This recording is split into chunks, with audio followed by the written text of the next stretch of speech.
প্রিয় দর্শক, আপনারা যে যেখানে আছেন সবাইকে প্রীতি ও শুভেচ্ছা জানিয়ে নিউ ইয়র্ক থেকে আমি রতন তালুকদার লাইভ শুরু করছি। নিশ্চয়ই আপনারা ভালো আছেন।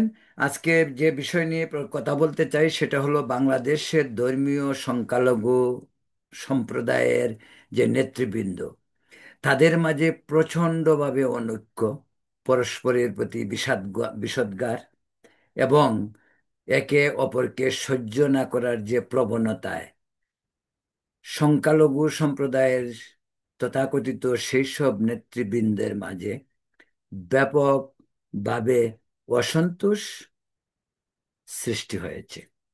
প্রিয় দর্শক, প্রকৃত অর্থে বাংলাদেশে ধর্মীয় সংখ্যালঘু সম্প্রদায়, বিশেষ করে হিন্দু, বৌদ্ধ, খ্রিস্টান, আদিবাসী নৈতিক যে জাতি সম্প্রদায়, তাদের তেমন শক্তিশালী কোনো সংগঠনও নেই, তেমন নেতৃত্বও নেই।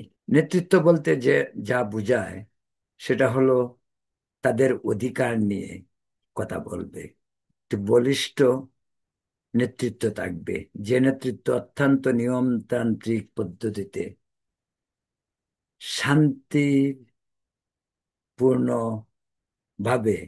তাদের নিজদের অধিকার নিয়ে তারা কথা বলবে। কিন্তু গত 54 বছরের বাংলাদেশের ইতিহাসে বাংলাদেশে ধর্মীয় সংখ্যালঘুদের নেতৃত্ব এবং নেতা গড়ে ওঠেনি। সেই শূন্যতায় সংখ্যালঘু সম্প্রদায়ের জনগোষ্ঠী চিরদিনেই অবহেলিত, বঞ্চিত, লাঞ্ছিত, নিপীড়িত, দেশত্যাগে বাধ্য হওয়ার মতো পরিস্থিতি তাদেরকে এসে তাড়িত করে। আপনারা জানেন, 71-এর মুক্তিযুদ্ধ, সংখ্যালঘু সম্প্রদায় কম বেশি সবসময়ই নিপীড়িত, সবসময়ই। আমাদের দেশে একটি প্রচলিত কথা যে সাম্প্রদায়িক সম্প্রীতি, অ্যাকচুয়ালি সম্প্রীতি কোনো কালেই ছিল না। অন্তত গত 500 বছর আগের থেকেই সম্প্রীতি ছিল না। হিন্দু মুসলিম দু গ্রুপের মাঝে দ্বন্দ্ব সংঘাত ছিল বলেই 47 সালে ব্রিটিশ ভাগ হলো, ভারত স্বাধীনতা পেল, কিন্তু সঙ্গে আরো একটি দেশকে মুসলিম দেশ হিসাবে দ্বিজাতিত্বের ভিত্তিতে গঠন করা হলো। সেটির নাম পাকিস্তান। পাকিস্তানের দুটি অংশ ছিল, পূর্ব পাকিস্তান, পশ্চিম পাকিস্তান। কিন্তু আশ্চর্যের বিষয়, প্রায় সম পরিমাণ হিন্দু মুসলিমকে ভারত এবং পাকিস্তানে রেখে ব্রিটিশ জান্তা বা আমাদের ভারতীয় উপমহাদেশকে বিভক্ত করে দুটি দেশে, পাকিস্তান এবং ভারত। সেই থেকে ভারতে মুসলিমের সংখ্যা রয়ে গেল অনেক। অর্থ তখন সম্ভবত ভারতের মুসলিম সংখ্যা ছিল প্রায় 12%, বাংলাদেশে ছিল 30-এর উপর, পাকিস্তানেও ছিল 10% মতো, বিশেষ করে পাঞ্জাব এবং সিন্ধুতে। তারপর কি হলো, আস্তে আস্তে বিশেষ করে পাকিস্তান এবং বাংলাদেশ থেকে হিন্দুরা আস্তে আস্তে মাইগ্রেশন করে ভারতে যেতে লাগলো। এভাবে যেতে যেতে ভারত থেকে খুব অল্প সংখ্যক মুসলিম যারা বাংলাদেশে এসেছে বা পাকিস্তানে গিয়েছে, এই সংখ্যাটা অনেক কম। বিশেষ করে বাংলাদেশে যারা এসেছে সব 71 সালের পাক ভারত যুদ্ধের অনেক আগে, আমাদের মুক্তিযুদ্ধের অনেক আগে। আমাদের মুক্তিযুদ্ধ 71 সালে যখন হয়, সেই মুক্তিযুদ্ধের সময় ধর্মীয় সংখ্যালঘু সম্প্রদায় একটি বিশাল ভূমিকা পালন করে। তখন প্রায় 1 কোটি শরণার্থী ভারতে আশ্রয় নেয়। এবং সেই 1 কোটি শরণার্থীর সিংহভাগই ছিল হিন্দু সম্প্রদায়ের। বাকি মুসলিম সম্প্রদায়, বিশেষ করে নেতৃস্থানীয় বিভিন্ন রাজনৈতিক দলের নেতা, মুক্তিযোদ্ধা সহ আওয়ামী লীগের বিভিন্ন জেলা, উপজেলা এবং ইউনিয়ন পর্যায়ের নেতৃবৃন্দ তারা ভারতে আশ্রয় নিয়েছিল। কিন্তু শরণার্থী বলতে যে বিষয়টি বোঝায় তা মূলত হিন্দু সম্প্রদায়ই ছিল। হিন্দু সম্প্রদায় 71-এ যে লাঞ্ছনা বঞ্চনা শিকার হয়েছে, হত্যার শিকার হয়েছে, তার নজির পৃথিবীতে আর খুঁজে পাওয়া যাবে কিনা অনেক সন্দেহ। যদিও আমাদের 30 লক্ষ শহীদের রক্তের বিনিময়ে এবং 2 লক্ষ মা বোনের ইজ্জতের বিনিময়ে বাংলাদেশ স্বাধীন হয়েছে। আর বাংলাদেশ স্বাধীনতায় হিন্দু মুসলিম বৌদ্ধ খ্রিস্টান সকলের সম্মিলিত প্রচেষ্টায় ঐক্যবদ্ধ একটি আন্দোলন হয়েছিল বলেই মাত্র 9 মাসের ব্যবধানে বঙ্গবন্ধুর বলিষ্ঠ নেতৃত্বে, আওয়ামী লীগের নেতৃত্বে বাংলাদেশ স্বাধীন হয়েছিল। প্রিয় দর্শক, প্রথমেই বলি যে বাংলাদেশ স্বাধীন হওয়ার পর থেকেই হিন্দু সম্প্রদায়ের উপর আঘাতটা কিন্তু একেবারে মুক্তিযুদ্ধের পর থেকেই শুরু হয়েছে। একেবারে প্রথম দুর্গাপূজার থেকে, প্রথম দুর্গাপূজাতেই তখন বঙ্গবন্ধু প্রধানমন্ত্রী, তো প্রথম দুর্গাপূজা থেকেই শুরু। সেটা অব্যাহত রয়েছে গত 54 বছর ধরে। এমন একটি বছর নেই যে বছর দুর্গাপূজায় প্রতিমা ভাঙচুর হয়নি। প্রতিমা ভাঙচুরের চেয়েও আরো ভয়াবহ ঘটনা আপনারা জানেন কুমিল্লায় না শ্রীনগরে ঘটেছে, ব্রাহ্মণবাড়িয়ায় ঘটেছে, রংপুরে ঘটেছে, বরিশালে ঘটেছে, ফরিদপুরে ঘটেছে, ময়মনসিংহে ঘটেছে। এরকম বিস্তর আহ, উদাহরণ পাওয়া যায় এবং এইগুলি কখনোই বিচারের মুখ দেখেনি। আমাদের দেশে আইন আছে, প্রয়োগ নেই। আইন প্রভাবিত হয় রাজনৈতিক দলের বা যারা প্রশাসন নিয়ন্ত্রণ করে তাদের ইশারায়। যে কারণে আমাদের দেশে আজ পর্যন্ত কোনো সাম্প্রদায়িক দাঙ্গা, দাঙ্গা অ্যাকচুয়ালি কথাটা বলতে আমি চাই না, বাংলাদেশে কখনোই সাম্প্রদায়িক দাঙ্গা হয় না। যেটা হয় সেটা একতরফা। এবং আমি এই কথাটিও অত্যন্ত দৃঢ়তার সাথে বলতে চাই, সেটা হলো যে বাংলাদেশের সাধারণ মুসলিম জনগোষ্ঠী, প্রান্তিক জনগণ, কৃষক, শ্রমিক, অতি সাধারণ মানুষ, তারা কিন্তু সাম্প্রদায়িকতার জন্য দায়ী নয়। সাম্প্রদায়িকতার জন্য কে দায়ী?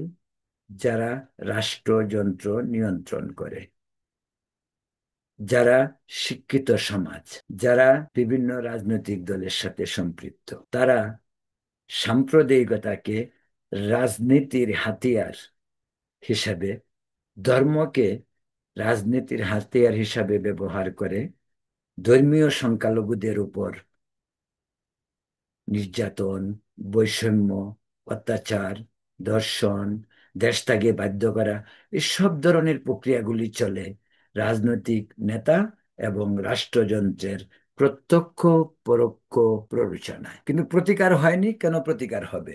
প্রতিকার তো হয়নি। বাংলাদেশে হিন্দু সম্পত্তি, দেবোত্তর সম্পত্তি, যেগুলি ধর্মীয় প্রতিষ্ঠানগুলির দ্বারা নিয়ন্ত্রিত হয়, সেই দেবোত্তর সম্পত্তি থেকে শুরু করে বাংলাদেশের হিন্দু সম্পত্তির, ধর্মীয় সংখ্যালঘু অন্যান্য সম্প্রদায়ের যে রয়েছে, বুদ্ধ বা খ্রিস্টান বা আদিবাসী, তাদেরকে তাদের সম্পত্তি দখলে যদি পরিসংখ্যান খুঁজে বের করেন, পরিসংখ্যান দেখা যায়, এগুলি বিভিন্ন সময় লেখা হচ্ছে, আপনারা জানেন, আপনারা নিজেরাও জানেন।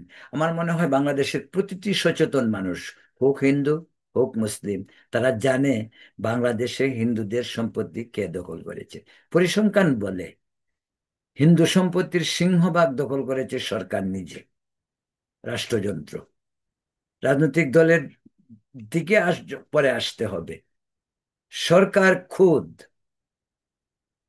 হিন্দু সম্পত্তি দখলের 1 নম্বর দখলদার। তারপর আসুন রাজনৈতিক দল, আওয়ামী লীগ নাম্বার 1, কারণ আওয়ামী লীগ এই সুযোগটা বেশি পেয়েছে। Number 2 BNP. নাম্বার 3 জাতীয় পার্টি। জামাত তাদের যে ধর্মীয় রাজনীতির ধর্মান্ধতা, সাম্প্রদায়িকতা বা যে সন্ত্রাস, তারা তাদের যে রেকর্ড, সেই রেকর্ড যদি আপনি খুঁজে বের করেন, পাকিস্তান আমলে অবশ্যই জামাত, মুসলিম লীগ, পিডিপি, তারা তারা হিন্দুদের উপর অত্যাচার করেছে।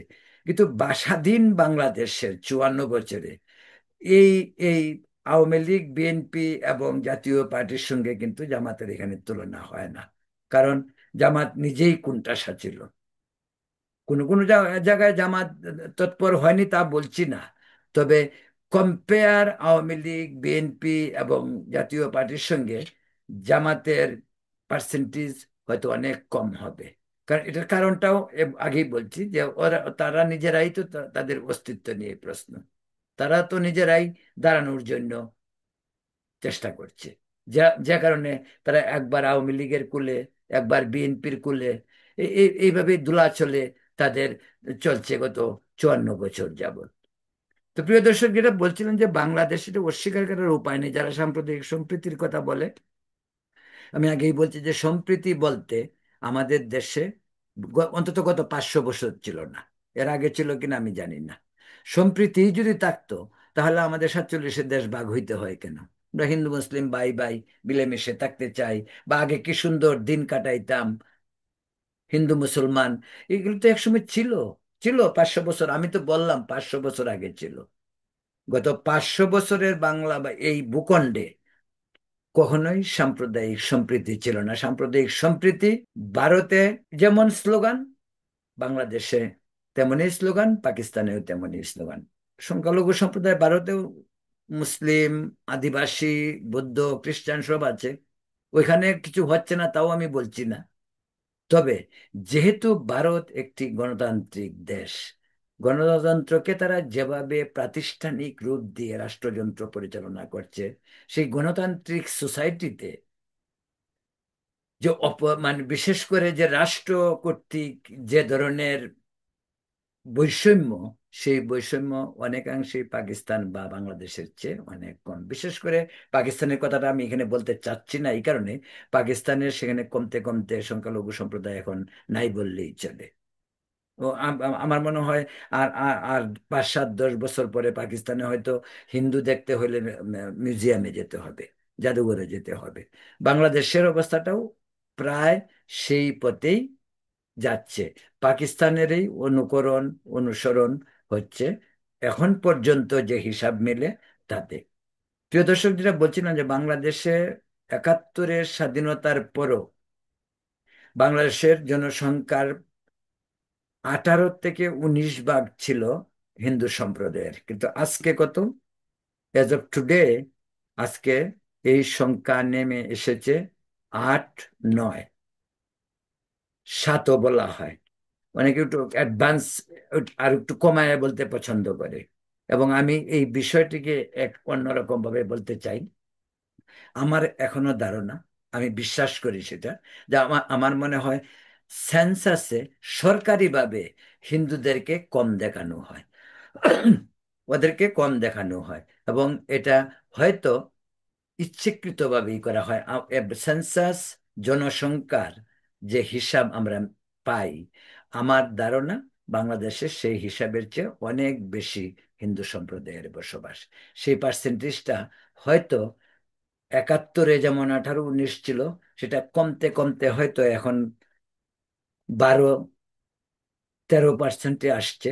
5, 7% হয়তো কমেছে গত 54 বছরে। কিন্তু বলা হচ্ছে সংখ্যালঘু সম্প্রদায়ের উপস্থিতি এখন 7, 8, 9, এই সংখ্যাটা এরকম বলা হচ্ছে। তারা যত কম বলতে পারে ততই বোধহয় খুব আনন্দ মানে অনুভব করে। আমি জানি না, একটি দেশের মানুষ তার দেশ ছেড়ে চলে যাচ্ছে, বা আমার প্রতিবেশী চলে যাচ্ছে, যার সঙ্গে আমি আজন্ম একসঙ্গে থেকেছি, সে চলে যায়, এতে আমার কতটুকু আনন্দ হইতে পারে আমি জানি না। যাক, বলছিলাম যে এই সংখ্যালঘু সম্প্রদায় কমতে কমতে এখন ধরা যাক 9%ই ধরা যাক, 9%ও এইভাবে কমতে কমতে হয়তো আরো কমতে থাকবে। কিন্তু সংখ্যালঘুদের উপর এই যে পরিসংখ্যান, শুধু এই এবার আমি অন্য কোনো ইস্যুতে যাচ্ছি না, শুধু এবার আমেরিকান হিউম্যান রাইটস থেকে যে সেটা সরকারিভাবে স্টেট ডিপার্টমেন্ট বের করে, ওইখানের যে তথ্য, পরিসংখ্যান, তাতে বললো শুধু ডক্টর ইউনূসের আমলে গত 1 বছরে মোর দেন 2000, 2000-এর উপর ঘটনা ঘটেছে। সেটা ধর্মীয় ভাবে হোক, বৈষম্যের শিকার হোক, সেটা হোক দুর্গাপূজায় ভাঙচুর, মন্দির ভাঙচুর, দেবত্ব সম্পত্তি দখল, শুধু 1 বছরের কথা বললাম। আরো যদি একটু এগিয়ে বলতে হয় তাহলে বলতে হবে আওয়ামী লীগ, যারা সবসময় সংখ্যালঘুদেরকে ভোট ব্যাংক মনে করে। আওয়ামী লীগ মনে করে সংখ্যালঘুরা তাদের দুধেল গাই, যেটা নাকি পশ্চিমবঙ্গে মমতা ব্যানার্জিও বলে, যে পশ্চিমবঙ্গের মুসলমানরা নাকি তৃণমূলের দুধেল গাই, ভোট ব্যাংক। কিন্তু বাংলাদেশে কিন্তু হিন্দুদেরকে আওয়ামী লীগ সেটাই মনে করতো, আর হিন্দুরাও অন্তত ন্যূনতম যে উম, পাওয়া, সেই পাওয়ার আশায় আওয়ামী লীগের প্রতি ঝুঁক ছিল, এবং সেটা সেই পাকিস্তান আমল থেকেই বলতে গেলে। যদি এখানে আমার পার্সোনাল ওপিনিয়নে আমি দ্বিমত পোষণ করি, আমি মনে করি একটি দেশের সংখ্যালঘু সম্প্রদায় সবসময়ই যে দলই ক্ষমতায় আসবে তাদের সঙ্গে থাকা উচিত, কারণ তখনই সে তার জন্য কিছু চাইতে পারে এবং পাইতে পারে। আর যে ক্ষমতায়ই থাকবে না, তার পিছনে থেকে লাভটা কি হোক। এখানে সংখ্যালঘু সম্প্রদায়ের মুক্তিযুদ্ধে যে ভূমিকা, সেই ভূমিকা অবিস্মরণীয়। কিন্তু সেই ভূমিকার জন্য মুক্তিযুদ্ধটা তো শুধু হিন্দুরা করেনি, মুক্তিযুদ্ধ করেছে হিন্দু, মুসলিম, বৌদ্ধ, খ্রিস্টান সবাই মিলে। কিন্তু মুক্তিযুদ্ধের চেতনা হিন্দুরা লালন করবে, অন্যরা করবে না, অন্যরা দেশটা বুক করবে, এটা কি ফেয়ার? এটা হইতে পারে? এটা আমাদের দেশে তো এখন তাই হচ্ছে। আপনি যদি দেখেন হিন্দু, বৌদ্ধ, খ্রিস্টান এবং আদিবাসী সম্প্রদায়, তারা যতটুক দেশের জন্য, যতটুক মুক্তিযুদ্ধের চেতনার জন্য, বা যতটুকু না তারা দেশপ্রেমিক, দেশকে ভালোবাসে, ততটুক কিন্তু, বলতে খারাপ শুনতে লাগতে পারে, কিন্তু সেটা চিরন্তন সত্য এবং অত্যন্ত বাস্তব। সেটা হলো বাংলাদেশে এখনো যে পরিমাণ মুক্তিযুদ্ধের চেতনার বিপক্ষের শক্তি, রাজাকার, আলবদর, জামাত থেকে শুরু করে, তার সংখ্যা বৃহৎ জনগোষ্ঠীর জন্য সত্যিকার অর্থে আমি মনে করি লজ্জা। এটা এমন কি আওয়ামী লীগের মতো মুক্তিযুদ্ধের পক্ষের দলের ভেতরেও মুক্তিযুদ্ধের বিপক্ষের শক্তি, জামাত মনোভাবাপন্ন, রাজাকার মনোভাবাপন্ন অসংখ্য লোক পাওয়া যাবে। এর সংখ্যাটা বরং বিএনপিতে কম হইতে পারে। এই গত 16 বছর আওয়ামী লীগের ক্ষমতায় হাজার হাজার, শত শত, লক্ষ লক্ষ রাজাকার মনোভাবাপন্ন সমর্থক, নেতা, কর্মী আওয়ামী লীগে জয়েন করেছে। আর যে কারণে আপনারা নিশ্চয়ই বুঝতে পারছেন যে 5 আগস্ট শেখ হাসিনার পতনের যে আন্দোলন হলো, সেই আন্দোলনের নেপথ্যেও সেই জামাত, সেই জামাতপন্থী লোকজন, সেই মুক্তিযুদ্ধ বিরোধী লোকজন আজকে হয়তো আওয়ামী লীগ নিজেও হারে হারে টের পাচ্ছে যে আওয়ামী লীগ স্থানীয়ভাবে অনেক হিন্দুদেরকে অত্যাচার করে সম্পত্তি দখল করে ভারতে পাঠিয়ে দিয়েছিল।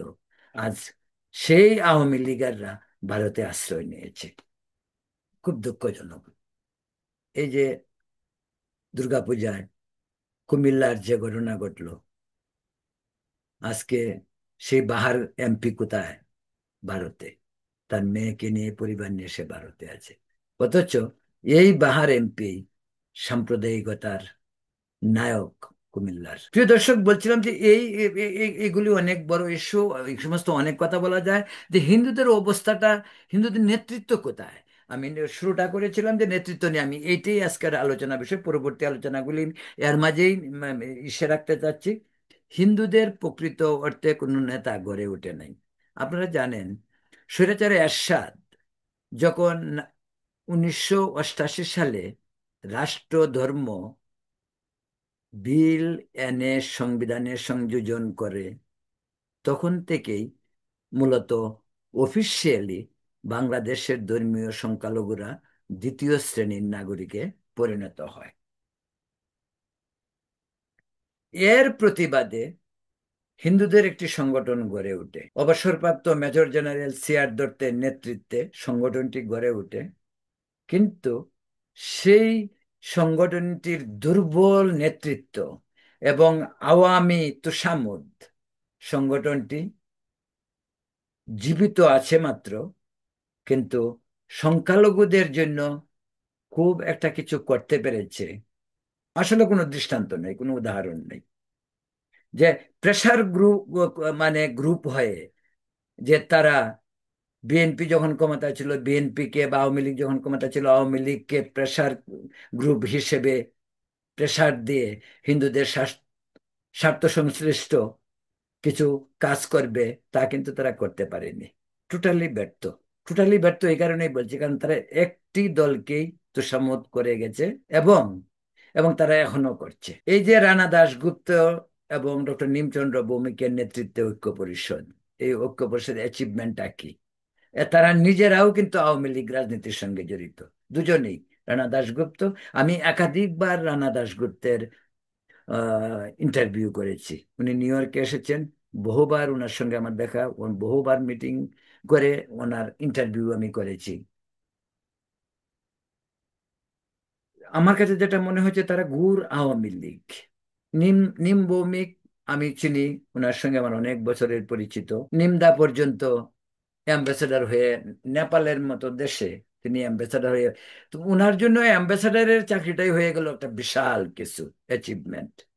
তিনি যে একজন হিন্দুদের নেতা হইতে পারেন, হিন্দুদের অধিকার, রাইট নিয়ে কথা বললে আরো বড় নেতা হওয়া যেত, সেটা ওনার মাথায় কখনোই আসে নাই। কারণ ওনাদের রক্তে আওয়ামী লীগ, ছাত্রলীগ করা, এসব লোকের রক্তে আওয়ামী লীগ, কিন্তু সেই আওয়ামী লীগ ছাড়তে পারেনি। কিন্তু সব হিন্দু তো আওয়ামী লীগ নয়। হিন্দুদের বেশিরভাগ আওয়ামী লীগ হলে তো, আওয়ামী লীগ ছাড়াও তো হিন্দু ছিল।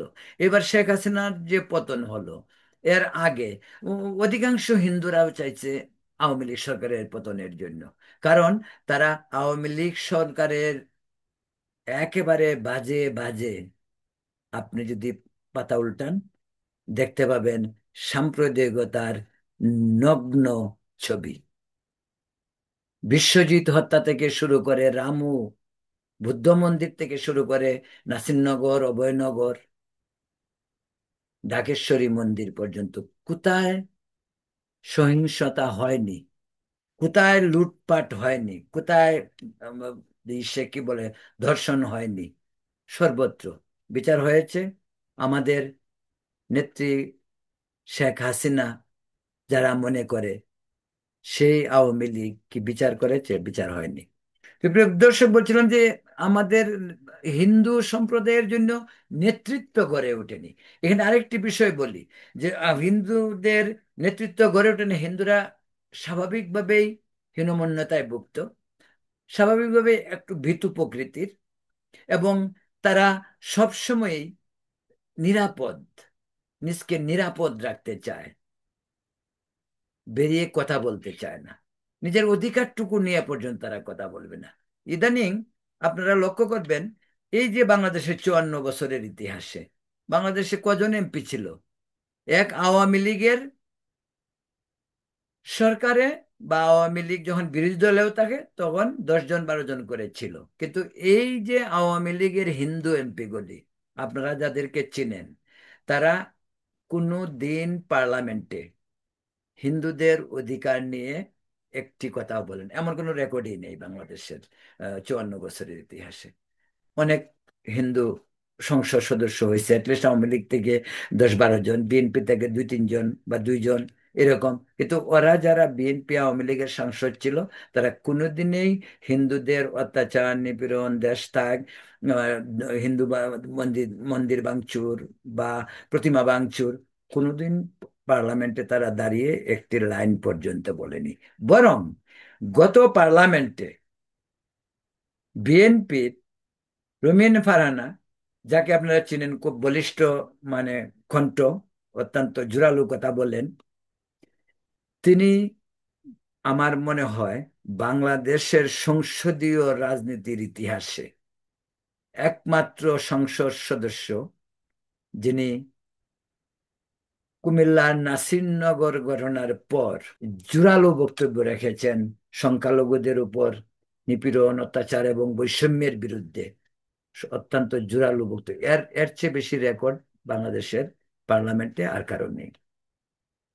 তো প্রিয় দর্শক, বলছিলাম যে হিন্দু নেতৃত্ব নেই কেন? হিন্দু নেতৃত্ব নেই এই কারণে যে এই যে আওয়ামী লীগ রোগ, ওদের ওদের ওদের এদের সবচেয়ে বড় রোগটা হলো আওয়ামী লীগ। ওরা সব সময় আওয়ামী লীগের উপর তাদের আস্থা, কিন্তু হিন্দু জনগোষ্ঠীর জন্য তাদের আস্থা না, তাদের নিজের আস্থা। কিভাবে সংসদীয় একটা পদ পাবে, কিভাবে কোথায় অ্যাম্বাসেডর হবে, কোথায় মানে সাথে হাইকোর্টে বিচারপতি হবে, এই ছিল তাদের আশা প্রত্যাশা। কিভাবে সচিব হবে, কিভাবে থানায় ওসি হবে, ওই ছিল। কিন্তু এখানে খুব আশ্চর্যজনক বিষয়, যত হিন্দু এবং বড় বড় পদে কাজ করেছে তারা কিন্তু হিন্দুদের জন্য কিছু করে নাই। সাধারণ হিন্দুদের জন্য তারা কিছু করতো না, কারণ তারা মনে করতো সাধারণ হিন্দুরা তাদের তাদেরকে পদমর্যাদা দেয়নি, তাদের পদমর্যাদা যারা দিয়েছে তারা তাদেরকে সালাম করতো। এজন্যই সেই ওসি থেকে শুরু করে, এসপি থেকে শুরু করে, ডিসি থেকে শুরু করে এমপি পর্যন্ত বা সচিব পর্যন্ত কোনো হিন্দু অফিসার কখনোই কোনো সাধারণ হিন্দুদের জন্য কাজ করেনি, কথাও বলেনি। এটাই বাস্তবতা। তো হিন্দুদের জন্য যদি কেউ করে, সেই মুসলিম সম্প্রদায়ের লোকজনই করেছে। সেই মুসলিম এসপি করেছে, মুসলিম ওসি করেছে, মুসলিম কি বলে সংসদ সদস্য করেছে, মুসলিম সচিব করেছে। যে হিন্দু যেগুলি ছিল, এইগুলিও হিন্দুদের জন্য কাজ করে নাই। একটি এক্সাম্পল, উদাহরণ যদি আপনারা দেখাতে পারেন, তাহলে আমি বললাম, আমাকে কমেন্ট বক্সে পাঠান, তারপর আমি আপনাদেরকে বলবো। পঞ্চগড় থেকে কক্সবাজার, বাগেরহাট থেকে নেত্রকোনা, সারা দেশ খুঁজে কোথাও পাবেন না হাই লেভেল কোনো হিন্দু অফিসার কোনো সাধারণ হিন্দুদের জন্য কিছু করেছে, বা হিন্দুদের অন্যায়, বৈষম্য, মন্দির ভাঙচুর, হিন্দুদের দেশত্যাগ, এই নিয়ে কোনো কথা বলেছে। একজনের, নট এ সিঙ্গেল, একজনও পাবেন না। বরং যারা করেছে মুসলিম সম্প্রদায়ের তারা করেছে। এই হিন্দুদের কাছ থেকে হিন্দু সম্প্রদায়ের জনগোষ্ঠী কি আশা করতে পারে? যে কারণে হিন্দুদের সংগঠন মাথা তুলে দাঁড়াতে পারেনি। আপনারা জানেন, আমি যেটা বলছি, ঐক্য পরিষদ গঠন হওয়ার পর পরেই কিন্তু এর সাথে একটা পাল্টা সংগঠন করে ফেলেন, হিন্দু কল্যাণ পরিষদ। ওইটা করার উদ্দেশ্য হলো যে যেহেতু হিন্দু বৌদ্ধ খ্রিস্টান ঐক্য পরিষদ হয়েছে, এরশাদ তাদেরকে দিয়ে করালেন, আমি আগে ভুল বলছি, যে তার সাথে করালেন বাংলাদেশ হিন্দু কল্যাণ ট্রাস্ট, তারা আলাদা একটি সংগঠন করলো। ওইটা হলো কি এরশাদের সমর্থক। যাই হোক, বিএনপির আমলে বিএনপি এমন কোনো কিছু করেনি। কিন্তু বিএনপি যে সংখ্যালঘুদেরকে খুব জামাই আদর করেছে, রেকর্ডটা কিন্তু তাও না। বিএনপির আমলে নির্বাচন উত্তর, নির্বাচনের পরে, আগে অনেক ধরনের ঘটনা ঘটেছে। এমনও ঘটেছে নির্বাচনের পরে বিএনপির শাসনামলে বাংলাদেশের ইতিহাসে, স্মরণকালের ইতিহাসে ভয়াবহ সাম্প্রদায়িক দাঙ্গা হয়েছে, যেমনটি এরশাদের আমলে ভারতের বাবরি মসজিদ ভাঙ্গার পরে বাংলাদেশে হয়েছিল। তো প্রিয় দর্শক, বলছি, বাংলাদেশে হিন্দু মহাজোট বলে একটি সংগঠন, যেটার নেতা গোবিন্দচন্দ্র প্রামাণিক। তিনি আমাদের এই চ্যানেলে একবারে এসেছিলেন, আমি ওনাকে ব্যক্তিগতভাবে বহু বছর যাবৎ চিনি।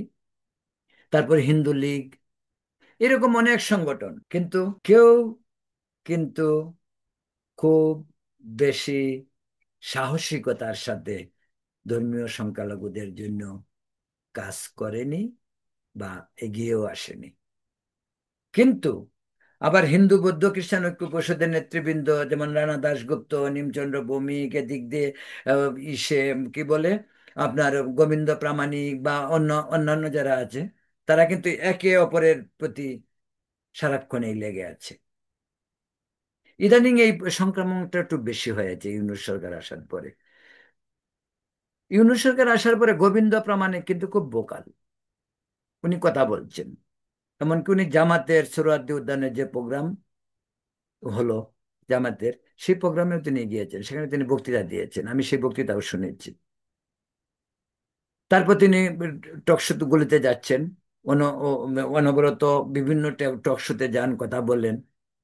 অন্যদেরকে খুব একটা বেশি দেখা যায়নি, আমি দেখিনি অন্য কাউকে।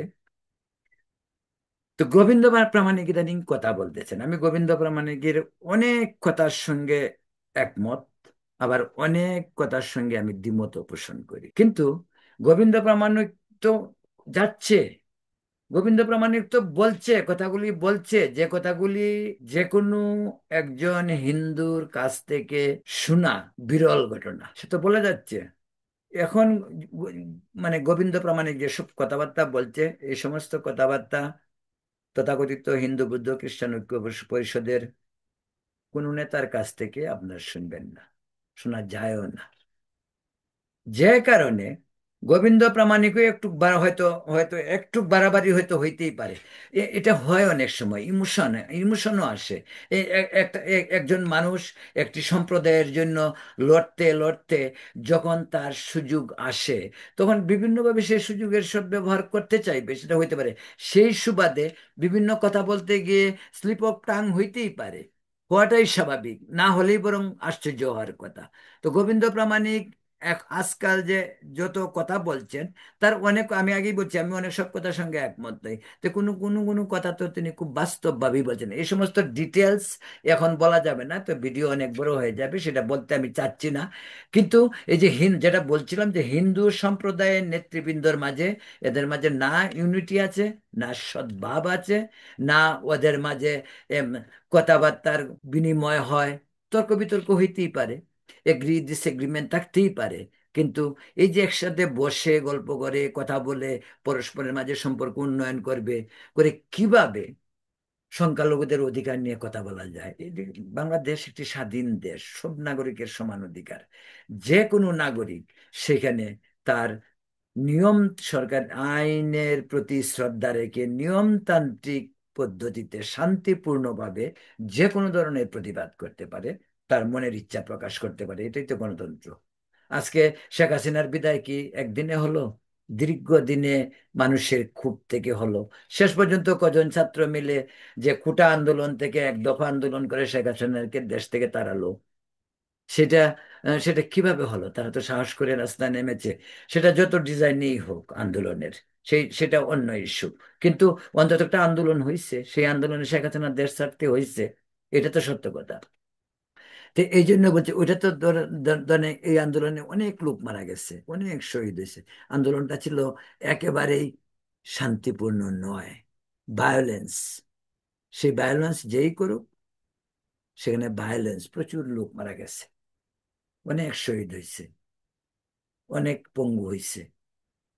এটা আমাদের মুক্তিযুদ্ধের পরে বাংলাদেশে এত বড় ঘটনা আর কখনো ঘটেনি। 1990-এও স্বৈরাচারের পতনের সময় কিন্তু গণ অভ্যুত্থান হয়েছে। সেই অভ্যুত্থানে তিনি পদত্যাগ করেছেন, ডক্টর মিলন, নূর হোসেন, তারা মারা গেছে। কিন্তু এরকম 1400-1500 লোক মারা যাওয়া, 2000 লোক পঙ্গু হওয়া বিরল ঘটনা, এবং এই ঘটনা বেদনাদায়ক। তো প্রিয় দর্শক, যেটা বলছিলাম, যে এই যে আমাদের আজকে গোবিন্দ প্রামাণিকের পিছে ওরা লাগছে, বা গোবিন্দ প্রামাণিক ওদের পিছে লাগছে, এই এই যে তাদের অবস্থা, এই অবস্থার প্রেক্ষিতে নতুন প্রজন্মের হিন্দু স- সম্প্রদায়ের যে নতুন প্রজন্ম, তাদের থেকে নেতৃত্ব বের হয়ে আসছে না। যে কারণে একজন সাধু, একজন সন্ন্যাসীকে এবার ইউনূস সরকার ক্ষমতা নেওয়ার পর যে হিন্দুদের উপর যে দুর্বিষহ নিপীড়ন নেমে এসেছে, তখন একজন শ্রী চিন্ময় দাস প্রভু নামে একজন সন্ন্যাসীকে বের হয়ে আসতে হলো। তিনি আন্দোলন করলেন, হিন্দুদের মাঝে জাগরণ হলো। কারণ হিন্দুরা, এমনকি হিন্দু যুব সমাজও এগিয়ে এলো। লক্ষ লক্ষ লোক চট্টগ্রামে, রংপুরে, বিভিন্ন জায়গায় সভা হয়েছে, ঢাকায় হয়েছে। সেখানে এই যে নেতৃত্বের কোনো খোঁজখবর ছিল না, ছিল না। আজকে এত দিন যাবৎ প্রভুকে, ওই যে প্রভু চিন্ময় প্রভু দাস, যাকে আজকে আটক করে রাখা হয়েছে অত্যন্ত অন্যায়ভাবে, জামিনটি পর্যন্ত দেওয়া হয়েছে না, উপরন্তু তার উপরে দেওয়া হয়েছে হত্যার মামলা। যাই হোক, সেগুলি নিয়ে আমি আগেও ভিডিও করেছি, পরবর্তীতেও হয়তো করব, সেটা অন্য জিনিস। তো এই চিন্ময় প্রভুকে মুক্ত করার জন্য পর্যন্ত ওরা একসঙ্গে আন্দোলন করতে পারছে না। আমি নিশ্চিত ওরা সমস্ত হিন্দু নেতারা, সমস্ত হিন্দু সংগঠন একসঙ্গে একসঙ্গে ঢাকায় রাস্তায় নামুক, নিয়মতান্ত্রিক ভাবে প্রতিবাদ করুক, অনশন করুক, শাহবাগে বসে থাকুক, যে ওকে মুক্তি না দেওয়া পর্যন্ত আমরা ঘরে ফিরবো না। সরকার বাধ্য হবে মুক্তি দিতে। কারণ চিন্ময় প্রভু তো চোর না, ডাকাত না, সন্ত্রাসী না। তাকে মুক্তি না দেওয়ার কারণ কি? আর সরকার যদি তাদেরকে মুক্তি না দেয়, তো এটা বুঝে দেয়। আমি একাধিক কিস্তিতে বললাম যে সরকার তাকে জামিন না দেওয়া বা মুক্তি না দেওয়ার একটা মাত্র কারণ হিন্দু সম্প্রদায়কে একটা মেসেজ দেয়া, যে দেখো, রাস্তায় নামবা না। রাস্তায় নামলে চিন্ময় দাসের মতো অবস্থা হবে। তো হিন্দুরা ভীতু, তারা রাস্তায় নামবে না। এটা একটা প্রক্রিয়া হইতে পারে। এটা আমি বলছি যে বিভিন্ন কারণের এটা একটা অন্যতম কারণ হইতে পারে, যে চিন্ময় প্রভুকে যদি ছাড়া না হয়, তো অন্য হিন্দুরা, ওরা রাস্তায় নামবে না হয়তো, ওরা ভয়ে থাকবে। যেমনটি আজকে মানে হিন্দু বৌদ্ধ খ্রিস্টান ঐক্য পরিষদ মাঠে নেই, যেমনটি আজকে হিন্দু এই মহাজোট, তারা মাঠে নেই। একমাত্র এই যে হিন্দু মহাজোটের একজন নেতা, যে গোবিন্দ প্রামাণিকের কথা বলছে, উনি টেলিভিশনে বিভিন্ন জায়গায় কথা বলছেন। আর কাউকে তো দেখা যাচ্ছে না। এবং গোবিন্দ প্রামাণিকের প্রতি তাদের মানুষের ক্ষোভ, যে আমি কিছু করব না, উনি করতেছে, ওনার সমালোচনা করব। আমি কিন্তু কিছু করি নাই, হিন্দুদের জন্য কিচ্ছু করিনি, কিন্তু গোবিন্দ প্রামাণিক করতেছে, তাকে সমালোচনা করতে হবে। কারণটা হলো কি, গোবিন্দ প্রামাণিক কিছু করতে গেলে তো কিছু ভুল হইতেই পারে, যারা কাজ করে তাদের ভুল হয়, এটাই তো নিয়ম। আজকে যদি রানা দাশগুপ্ত বা নিমচন্দ্র ভৌমিক, তারা তারা যদি, আমি দেখেন, আমি তিনজনের নামেই বলছি, আমি এই তিনজনকে ব্যক্তিগতভাবে চিনি, চিনি, ভালোভাবে চিনি, একাধিকবার তাদের সঙ্গে কথা হয়েছে, এই জন্য বলছি। আমি অন্য যাদেরকে চিনি না, সবার নাম জানি, তাদের আমি নাম নিতে রাজি নই, এই কারণে যে তাদেরকে তাদেরকে আমি কোনোদিন, তাদের সঙ্গে এই নিয়ে আমার কোনো ধরনের মত বিনিময় হয়নি, আমার প্রয়োজনও পড়েনি।